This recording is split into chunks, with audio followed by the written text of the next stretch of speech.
নমস্কাৰ, মোৰ নাম সঞ্জয় ৰয়। মই গোপচাৰ ভিচিডিচিৰ এজন ইউপিপিএলৰ মেম্বাৰ হয়।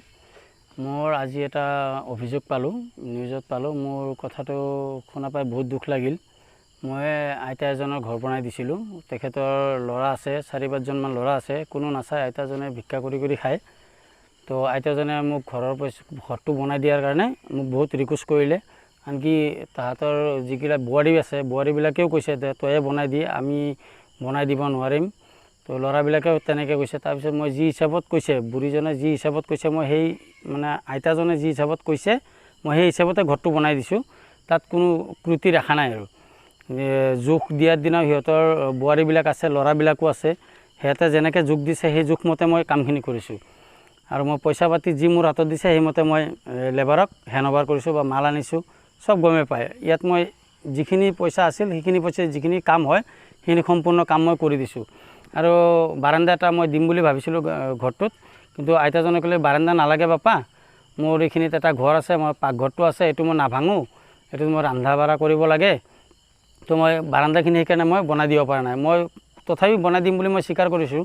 এতিয়া তেখেতে মোক নিজে কৈছে এতিয়া নালাগে, কেইদিনমান যাওক, বাৰিষাটো যাওক, তাৰপিছত খৰালি মাহত মোক বনাই দিবি, এতিয়া মোক নালাগে, মোক যিখিনি কৰি দিছা সেইখিনিয়ে মোৰ ধন্যবাদ, যথেষ্ট ঘৰখিনি বনাই দিছা, মোৰ ইয়াতকৈ আৰু বেছি নালাগে। গভমেণ্টে পইচা দিয়ে, সেইমতে মই যদিও বনোৱা নাই, অলপমান কম আৰু সিহঁতে যেনেকৈ কৈছে সেনেকৈ বনাই দিছোঁ। অলপ শ্লাইড কম আছে, 2-1 ফুটমান কম আছে। কাৰণ যিখিনি পইচা গভমেণ্টে দিয়ে সেইখিনি পইচাৰে মানে ঘৰটো নহয়। কাৰণ আমাৰো যিবিলাক ঘৰ পাইছে চবৰে 10,000, 20,000, 50,000 এনেকৈ মানে হাতৰ পৰা পইচা যায়। সেইমতে চৰকাৰী ৰুলত বনালে পইচা হাতৰ পৰা যায়। তো এখেতে কৈছে, মই কৈছোঁ যে পইচা মইতো হাতৰ পৰা দিব নোৱাৰিম, যিখিনি পইচা আছে তোৰ সেইখিনি পইচা দিয়ে মই ঘৰটো বনাই দিম। কৈছে হৈছে এইখিনি পইচা যিখিনি হয় সেইখিনিয়ে মোক বনাই দিবি। সেইমতে মই বনাই দিছোঁ। সিহঁতৰ ঘৰৰ মানুহ আছিল। কিমান টকাৰ কাম আছিল তো? 1,30,000 টকাৰ হয়। হয়। আৰু মিস্ত্ৰী লগৰ যিবিলাক খৰচা পানী, খোৱা লোৱাৰ ব্যৱস্থা সম্পূৰ্ণ মই কৰিছোঁ। বাকী মানে আইতাজনৰ ওপৰত একো হেৰি কৰিব দিয়া নাই। যিমান খৰচা লাগে চব ময়ে কৰিছোঁ। মিস্ত্ৰী খোৱা লোৱা ধৰি মানে বিভিন্ন চাহ পানী, ভাত পানীৰ পৰা ধৰি আৰু যি এক্সট্ৰা খৰচা লাগে সম্পূৰ্ণ ময়ে কৰিছোঁ। মোৰ হাতৰ পইচা দিয়ে ময়ে কৰিছোঁ এইবিলাক। আজি কি কাৰণে অভিযোগ কৰা হ'ল? আজি মানে অভিযোগ মানে মোৰ বিপৰীতৰ মানুহ আছে, তেখেতৰ অলপ মই যিবিলাক কাম কৰি আছোঁ তেখেতৰ এইবিলাক হিংসা লাগিছে। হিংসা লাগি মোৰ ওপৰত এনেকুৱা এটা ফেক নিউজ এটা ওলালে। আজি মোৰ বিপৰীত কাম যে কৰিছোঁ, পইচা পাতিটো আইতাজনে উঠাই পেলাই মোক দিছে। মোক যিখিনি পইচা দিছে সেইখিনি দিয়ে মই কাম কৰিছোঁ। পইচা পাতি ওলাই তেখেতে নিজে ওলাই দিছে মোক। মই সেইমতে মই লেবাৰক পইচা দিছোঁ, মাল আনিছোঁ, যোগাৰ পাতিবিলাক আনিছোঁ। আৰু আইতাজনে যিখিনি আইতাজনক কৰি দিলোঁ মই, তেখেতে নিজে হাতত পইচা নাৰাখে, ডাইৰেক্ট মোৰ হাততে ওলাই কিনে দিয়ে। কাৰণ তেখেতৰ পুতাক হাতে বোলে পইচা লৈ যায়, ঘৰৰ পৰা বহুত কিবা কিবি চুৰি কৰি লৈ যায়, কয় পুতাক হাতে বোলে লৈ যায়। সেইকাৰণে মোৰ তাতে ডাইৰেক্ট পইচাটো দিয়ে আৰু মই সেইমতে কামখিনি কৰাই দিছোঁ। এতিয়া আপুনি ঘৰ বনোৱাত মানুহজনক থাকিব পাৰিছেনে নাই? বৰ্তমান মই যি হিচাপত ঘৰটো বনাই দিছোঁ, মানুহজন পূৰা সুখী আছে বুলি মোক কৈছে আৰু কোনো অসুবিধা নাই।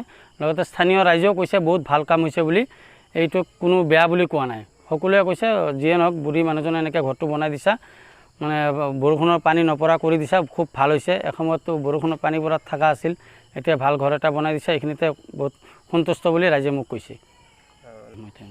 আইতাজনৰ কিবা কোনোবাই হেনো যুক্তি দি কিবা বুজাই দিছে যে আইতাজন মৰি যাব, এনেকৈ তোৰ ঘৰটো বনাই দিওঁ, ইমান হাই ফাই কৰিব নালাগে, সেইবিলাক মিছা কথা। এইবিলাক কথা মই একো কোৱা নাই। আইতাজনে মোক যি হিচাপত কৈছে মই সেই হিচাপতে বনাই, তেখেতে মোক পইচা দিছে, মই কাম কৰাই দিছোঁ। যি হিচাপত জোখমাখ ল'ব দিছে সিহঁতে জোখমাখ লৈছে মিস্ত্ৰীৰ পৰা, মিস্ত্ৰী সিহঁতে সন্মুখতে জোখমাখ লৈ কামবিলাক কৰিছে।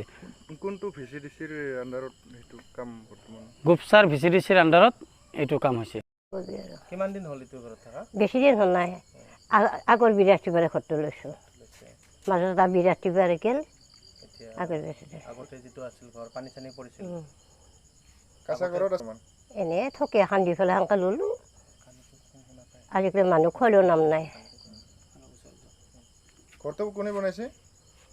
সঞ্জয় বনাই দিছে। তাকে কৈছোঁ দেচোন মই নিজৰ বেটা বুলি পেলাই, এতিয়া যে সেই মাজৰ মানুহ মোক এতিয়া 70 কৰিলা, মোক বাট মাৰা কৰিছে। হয় নহয় লগাব মানুহবিলাক। এতিয়া আপোনাৰ ঘৰটো থাকি আপোনাৰ এতিয়া ঠিকে আছে দে, মই সেনেকৈ আছোঁ আৰু আজাৰিত, একতো পানী পৰা নাই, ঠিকে আছে। এইখিনি আজাৰিত পাইছোঁ মই। ইয়াতে থাকোঁতে ভিজাওঁতে গৈছিল এইটো ঘৰত, বতাহ মাৰি চাঙৰ তলত বহি থাকোঁ সেনেকৈ এতিয়া আপুনি অসুবিধা নোহোৱাকৈ এতিয়া আজৰিত আছোঁ।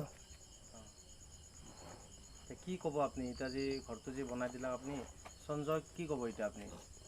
মই তাক আকৌ বেয়া বোলো বাপা, সি যাতে ঘৰটো বনাই দিছে যাতে নমৰাক লাগি। তাক কি ক'ব, সঞ্জয়ক কি ক'ব? আৰু কেইবছৰ থাকিম আৰু ঠিক নাই, এইবাৰো মৰিব পাৰে ঠিক নাই। সঞ্জয়ৰ ওপৰত যিটো আপুনি আজি অভিযোগ উত্থাপন কৰিছে এই ক্ষেত্ৰত আপুনি কি ক'ব? পইচা দিয়া নাই, কিবা দিয়া নাই, ঘৰ ভালকৈ হোৱা নাই, এই কথা যে ক'বা আপুনি। পইচা সিও ক'ৰ পাই দিব, মিস্ত্ৰী মাহাক লগাওঁতে গৈছে, খাওন চাওন আজিকালি কিবা আঞ্জাৰ দাম নিজে প্ৰমাণ পাইছোঁ। ঘৰটো কেনেকুৱা হৈছে? ঘৰটো সিয়ে বনাই দিছোঁ, সি ধুনীয়া কৰি মিস্ত্ৰী 4টা 5টা লগে হাজিৰা লগাইছে, টিং খওঁতে 3টা লগাইছে। পইচা দিয়া নাই বুলি কৈছে তেখেতে আপোনাক? পইচা সেই মানুহবিলাক সুধছি পইচা দিছি না নাই, বোলে সেনেকা খৰাইছে, মোক পইচা ক'ৰ পাই দে, অলপমান দিবা লাগছিল আৰু সেনেকা কয়। বোলো অলপমান দিব, সি থাকলিহে দিব, তাৰ খৰচ হৈছে। আকৌ জব কাৰ্ড পইচা কি কৰিছে, বোলে জব পইচা ঘৰতে হেৰি কৰিছে, সেনেকা কৈছোঁ আৰু সোধা পাই। আৰু কি ক'ম, মইতো মিছা কথা কোৱা নাই। ডাকানীয়ে হয়, মোৰ নিজৰ বৰডাকানী হয়। কিবা একেলগে মই পইচা উলিয়াইছোঁ, বৰডাকানী সিদিনাখনে প্ৰথম পইচা উলিয়াইছে আৰু ময়ো প্ৰথম পইচা ওলাবৰ কাৰণে ঘৰৰ পইচা। বৰডাকানী কৈছে কি মোক ল'ৰাকেইটাই নাচায়, মোক ঘৰটো বাপায়ে বনাই দিবি, এই নতুন ল'ৰাকেইটাই মোক ঘৰকেইটা বনাই নেদে, নতুন পইচা এনে সিহঁতে খাই থৈ দিব, মোৰ ল'ৰাকেইটাই খাব সেনে বুলি কয়। বাপাই কৈছে হ'ব দে, আমৈ বুলি মাতে, আমৈ মই বনাই দিম দে। কোনে বনাই দিব? এই আমাৰ মেম্বাৰ সঞ্জয় বাপাই বনাই দিম বুলি কৈছে আৰু। তাৰপিছত যে হ'ব দে বাপা, হ'ব দে বুলি কৈছে আৰু। বাপাই গাড়ীতে লৈ যায়, মোকো আনকি লৈ গৈছে পইচা, যেইবাৰে 3বাৰো ওলাইছোঁ 3বাৰো এই আমাক গাড়ীত উঠাই লৈ গৈছে, যেইবাৰ আমি পইচা ওলাইছোঁ। ময়ো ঘৰ পাইছোঁ, আমাৰ বৰডাকানী বুঢ়ীটোও পাইছে, কিন্তু তেওঁৰে কৈছে কি মোক কোনো নাচয় যেতিয়া তুমিয়ে ঘৰটো বনাই দিবা।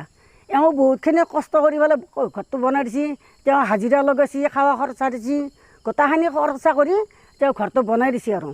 বুঢ়ীটো একো খৰচ কৰিব দিয়া নাই, চাহ পানী আদি কৰি ভাত পানী আদি কৰি চবখিনি সঞ্জয় বাপাই দিছে, খৰচা গ্ৰহণ কৰিছে, কৰি এইখিনি বনাই দিছে আৰু। ঘৰটো ওলাইছে নে নাই? ঘৰটো ওলাইছে, সম্পূৰ্ণ হৈছে। ঘৰৰ বিষয়ে যেনে হিচাপে মাজত বেৰা দিয়া নাই, ঠিকে আছে। এতিয়া আমাৰ ধৰ ঘৰত এতিয়া আমি ল'ৰা আছে, আমাৰ ল'ৰাৰ কাৰণে ধৰি অলপ ভালকৈ বনাই আছোঁ, অলপ বাহাদুৰি কৰি বনাই আছোঁ। এতিয়া বাইদেউতো কোনো নাই, বাইদেউ অকলে থাকে, থকাৰ কাৰণে মাজত আৰু বেৰা ৰুম চুম বনাই দিয়া নাই, এক ৰুমত বৰ ধুনীয়াকৈ ঘৰটো বনাই দিছে আৰু।